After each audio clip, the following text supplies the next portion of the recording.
Meest recent is dat festival Welcome to the Village in Ljouwert dit weekend ons 12 uur nachts draaien maai, in plak van 1 uur, na een uitspraak van de rechter.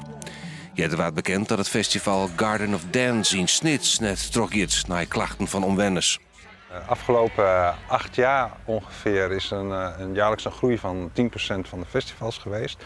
Dus momenteel zitten zo'n 1400 festivals in Nederland, dus dat is inderdaad een enorme groei. Maar je ziet afgelopen jaar wel dat het stagneert. De lokale bevolking is festivalwurg, zat in Groters.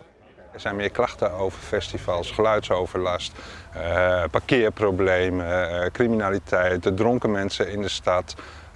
Dus er komt ook meer weerstand tegen gemeenten. En ja, gemeenten moeten daar wel iets mee doen. Die moeten een goede balans vinden. Want aan de ene kant zijn festivals voor gemeenten belangrijk. Maar aan de andere kant moeten ze ook rekening houden met de lokale bevolking. Dus het is goed om daar een balans in te vinden. Dus ze worden wel strenger met vergunningen afgegeven.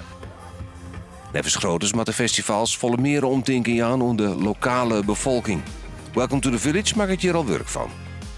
Al jaren doen wij een avond met onze buren. Dan nodigen we alle buren uit om gewoon hier langs te komen om met elkaar een biertje te drinken. Om te laten zien wat we doen. Dat we niet alleen maar een popfestival zijn, maar ook een festival waar heel veel maatschappelijke projecten aan bijdragen.